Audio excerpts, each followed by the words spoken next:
All right, we're here at the GameSalute.com booth at Gen Con 2010. I'm here with this fine gentleman from Moosetache Games. Why don't you introduce yourself? Hey, I'm David Schiller, one of the game designers of Rowboat, strategy card game, brand new, just came out about 8 months ago. Okay, and we've actually played this at the store, and we carry it in store. It just came out in wider distribution, so it should be in all local game stores now, or at least available for them to order. The website for the company is MoosetacheGames.com. Like that's moose, like the animal. If you can't remember how to or can't figure out how to spell Moosetache, you can just go to playrowboat.com. There you go, playrowboat.com. So, looks like a card game. We got a Rowboat, a Lighthouse, a Moon, and a deck of cards. Why don't you give us a quick overview of how the game works? It's a specialized deck of 61 cards, right? And there's 4 suits. The suits are blue and green, right? Here's one suit here. They're oars. So there's an anchor of oar, right? Then you have the numbers 2 through 9, right? And then the face cards are the dolphin. Let me turn them over so you can see them there. The dolphin, the mermaid, the seeker, and the whale. Every suit has all of these cards. And the way to remember the order of power is anchor is the weakest, weighs you down, right? And then as you move through the alphabet, the cards get stronger. D for dolphin, M for mermaid, S for seeker, and W. The whale is not only the largest mammal of the sea, but it's also furthest in the alphabet. So I'll shuffle these up while I'll tell you a little bit more about the game, and I'll deal a hand. There's a couple unique things about Rowboat. It's a standard trick-taking card game with a few twists that make it rather unique. The first twist is that you don't get the same number of cards every hand. You'll have 4 to 12 cards in your hand, depending on the deal, which happens to the board rather than to each player. Right? Would you like to cut? I don't trust you. There we go. Great. So rather than dealing to each player, I'll deal the cards face up until all 4 suits show up. So there's the Seeker of Oars. There's the Whale of Shells. There's another shell. The Seeker of Waves. I have oars, shells, and waves. As soon as I get a map, which is the other green suit, I'll stop. Wow, we got lots of face cards. It's crazy. There are a lot of numbers. And all I'm getting is face cards. There it is, the map, okay? So 1, 2, 3, 4, 5, 6, 7, 8. Each player then gets 8 cards this hand. 5, 5, 6, 6, 7, 7, 8, 8. So that's one of the unique things is that you'll have anywhere from 4 to 12 each hand. Another thing is that you have to follow suit based on what's in the tide. This is called the tide, the lay of the cards. And it's like a map of the hand. It tells you what cards are more powerful when. The first time we play a card, we have to play oars because oars came out, right? So each player would play an oar, and the strongest card would win. So here's a mermaid, right? I can't beat the mermaid, but it's my only oar is the 9, and I have to play it even though I know I'm going to lose. So I play the 9. Mermaid is higher than the 9. That person takes it. Because they won the trick, they lead the next one. It's basically like aspects of spades, aspects of euchre, which I'll get into in a second, and then aspects of like pinochle or bridge. Takes kind of the best of all the trick-taking games and leaves them here. So there's one card in the deck that actually beats the Whale of Trump, or the highest trump, okay? And I'm just going to grab, let's say that this were out like this, right? If we came to the last trick here, right, and it was my lead, and I played the whale. I saved it all the way to the end because I knew it was the most powerful trump suit. But this person played the other green anchor. Even though the anchor is the weakest card, when played on its corresponding match, i.e. the other green anchor, it's the number 1 card.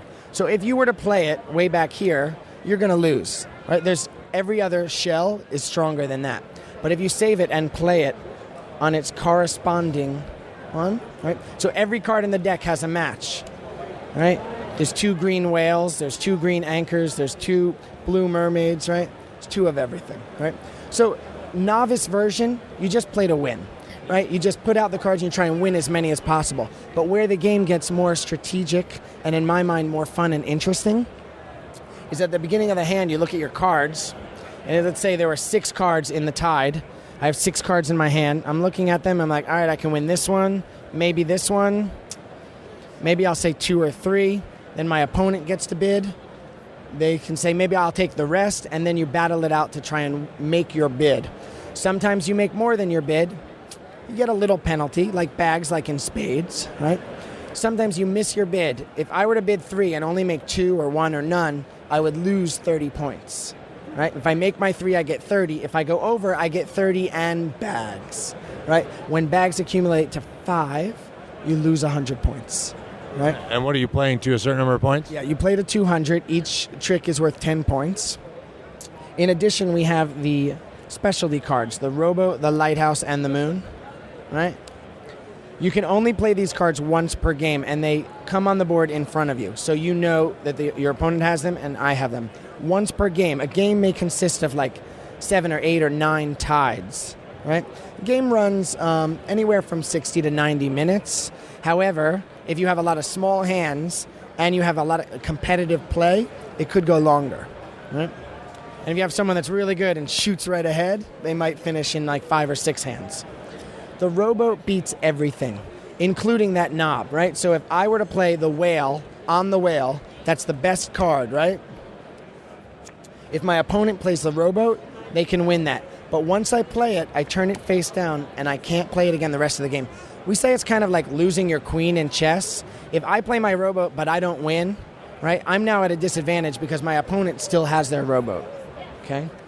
The Lighthouse lets you look at your opponent's hand once per game for the length of the sand timer. So the game comes with a sand timer, turn it over, and I look at your cards for about a minute, right? Only once per game.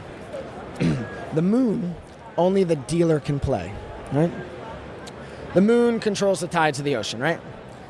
So when I play the Moon as the dealer, I declare how many cards are in the tide, and I'm not subjected to when the last suit comes out. So if you're about to win, like you're like 30 points from victory, and I'm not too far behind, but I need to catch up, then I may say, okay, this one's going to be low tide, 4 cards, and then I'll deal just 4 cards, and even if only 2 suits come out, that's the only time you would do that with the Moon. Again, kind of seal the deal or prevent your opponent from winning, right? So those are the specialty cards. The other thing about the Rowboat, which is cool, is that, like, let's say that I had, to show you that, you know, each hand is unique, I'm just going to throw out another one and see what happens. There's the 8. Keep knocking that lighthouse over. It doesn't want to stay up. The 8 of oars, the dolphin of shells, the 9 of waves, oars, shells, waves. I'm just waiting for maps. Boom. This time, only 4. Each player gets 4 cards. Right? Okay, so the number of cards that each player gets always matches the number in the tide? The number in the tide, yeah. So everything's ocean themed. It's cute. You know, people who just love the beauty of the cards, you know, the fact that it's a very classic feel, gorgeous artwork. They love it. It spans genders. It spans generations, you know. And there are gamers that have come to us here at Gen Con, and we're like, hey, do you play cards? And they're like, no, I'm more into board games, or I'm more into this or that. You know, like, well, give us a second. You know, take you through the deck. And they love it, and they pick it up. You know, the price point's pretty good. It's have a special here at Gen Con. Yeah. The other thing about the Rowboat is you're not allowed to play it on the last card of any hand. So you can't just like, oh, I only need one more. I'm just going to win the game. I'm going to save it to the end. No. That's like you're drowning, and you know, it's too late. You can't get saved by the Rowboat. Yeah.